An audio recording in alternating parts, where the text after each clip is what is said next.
Let me tell you about a £10,200 mistake that I made when opening Mansfield. And I tell you for two reasons. Number one, you can learn from my mistakes. And number two, I don't want anybody thinking that my shit don't stink because I swear to you, my wife and kids will tell you it stinks. And I just I don't want to put myself on the pedestal all the time thinking, oh, this advice, this advice, because I don't want to come across like I don't make mistakes because I promise you I make a shit ton of mistakes, and I don't want to be one of these people who just talk about the wins all the time because that is not how life works, and that is definitely not how I work.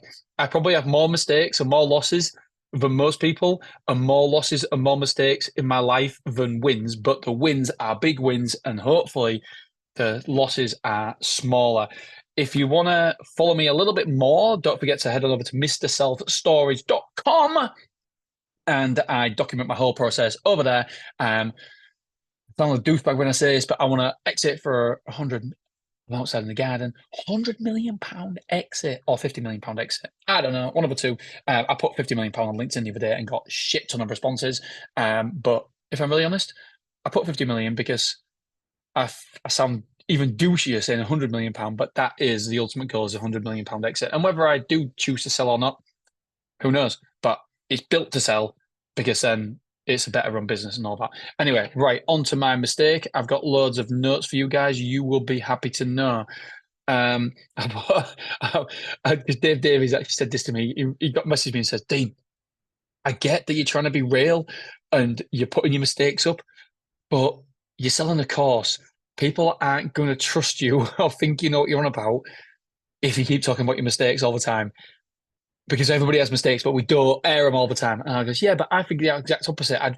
If I lose people from my course sales because of that, I'm golden because I'd rather be open and honest and feel like I portray the real the warts and all version of me where I make shit ton of if you work for me or with I hate saying work for me, if you work with me, you will know I have stupid ideas, I make stupid mistakes, and but it's okay because if we make a mistake, that's all right because as long as we learn from it, it's not a real mistake. That's what my cousin always says.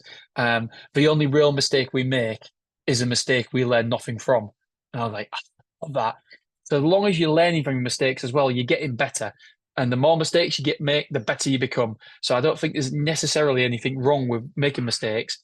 It's a mistake if we don't take a lesson from it. Right, I put here, please note, I do make good decisions from time to time as well. So, as you probably know, I opened a self storage facility in Mansfield. I put here, it's a 10,000 square foot leasehold property. No, it was a 20,000 square foot, you donut, Dean. Previously, it was an NHS vaccination centre, and previously before that, it was a Wix. I visited numerous times, and I was really friendly with the agent. The agent was absolutely awesome, really nice guy.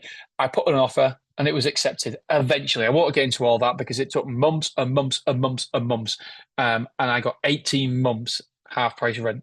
If you don't actually don't get my friends, and I think especially with cash flow, I think that it's crucial to get a good deal. And even if it takes a bit longer, and even if you lose some deals, for me that's okay because cash flow is really, really serious when you are growing a business. Right. This, I put an offer in and it was accepted. But this is where the mistake happened. The site was full, and I mean full of bits and bobs from the NHS. It was, oh, there was buckets of water, the roof was leaking, there was needles, not joking you. It was mental. And uh, people close to me know my feelings on the jibby jab anyway. Luckily, I didn't have it. Anyway, we're not going to get into that. We're not getting into that. Right. I met the agent on site and went through absolutely everything and anything that was there. And we went through and said, look, do you need this? Do you want that? And to be fair, there was some stuff that if I could be asked, it'd be useful for me, but it just ultimately it wasn't worth it. Just I said to him, just no, just clear the site out completely, bring it to an empty shell. And he said, well, but this I said, no, just an empty shell. just an absolute empty shell. Then we started talking about the extraction system. I said, no, empty shell, don't worry about it. The air conditioning, nope, don't worry about it. The industrial gas heating system installed on the ceiling, nope, get rid of it. We needed to get rid of everything. Just bring it back to an empty shell. We didn't need any heating in there, nothing. The agent asked if I wanted anything leaving, anything else, and I said no, just the empty shell, as I mentioned. So far, so good, or so I thought. Janice came. The shop fit was underway. Happy days. The site was about to open. Well, the site was in progress to open at a certain date, and so it was good. Everything was good. We've got customers lined up to come in on opening day, and then I got a phone call from the site manager saying, "Dean, when are these gas pipes going to be taken down?" And bearing in mind that I'm not there all the time, so I just presumed the agent had done everything he said he was going to do. And I was like, gas pipes? What gas pipes? And bearing in mind, it's worth noting here that everything else was taken away, apart from these big, massive pipes coming down from the ceiling. And I was like, are they still there? He goes, yeah, they're massive. They're absolutely huge, Dean. I was like, yeah, I know they are. They're supposed to have gone. And the agent said they was going to get rid of them. It's even told me a date, etc. I went, I called the agent. Long story short, he said, this is on the phone to me. He said he had no record of me saying I wanted the pipes gone. And because he had no record and there was nothing in writing, the landlord was unwilling to take them down. I put here, my big fat bottom, he had no record. You mean he forgot and he's tried to cover his own big fat bottom? Yeah. So I said, Dean, you have to price him up to get rid of, we can't help you. I was like, oh, come on, mate. Anyway, so he gave me these numbers to ring. So I rang, I priced up £10,200. £10,200 to move the pipes. I love this mantra though. Everything is your fault, i.e., everything is my fault. If something goes wrong, it's my fault. It's my fault. Because even in an argument, if you have an argument with your wife, your kids, somebody, there's a point where you can stop that. You can squash it. Everything is your fault.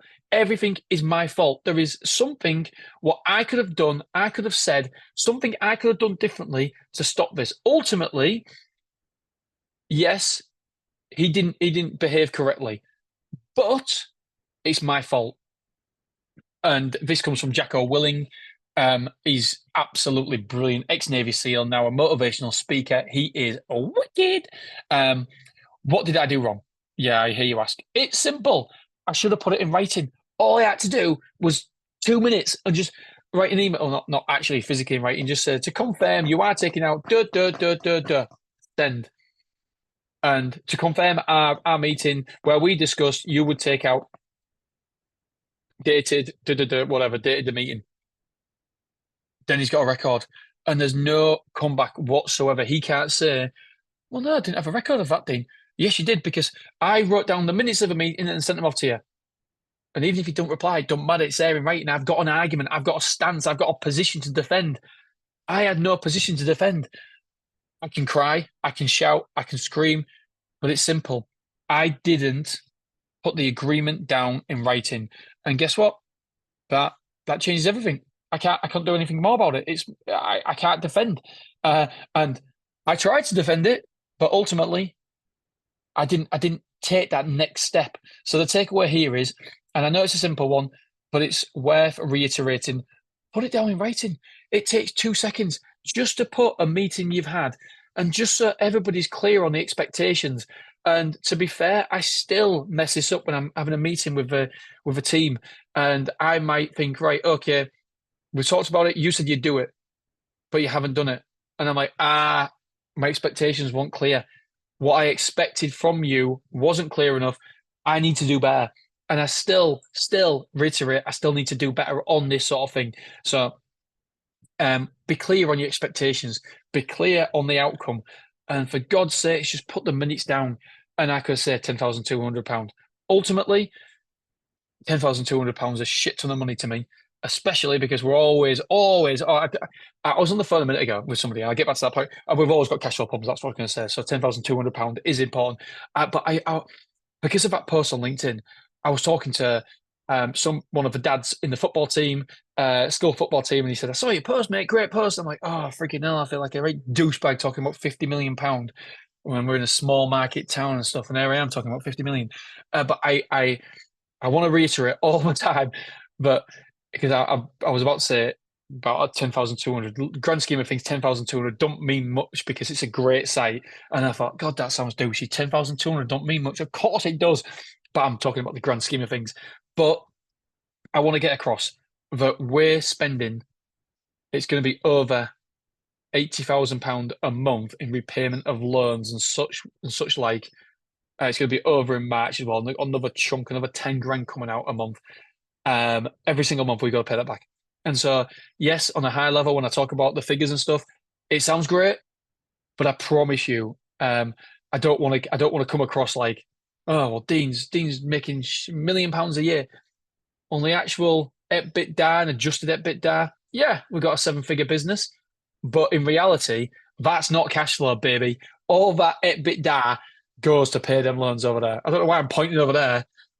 It goes to pay them loans. So I don't want to come across thinking that my business is bigger than or better than it really is because I promise you, when you're in growth stage and repayments of loans, etc., we've got problems as well. My shit still stinks. As we find out, I make loads of mistakes. All right, my friends, I love you, I appreciate you, and I will see you on Monday morning. Have a great weekend.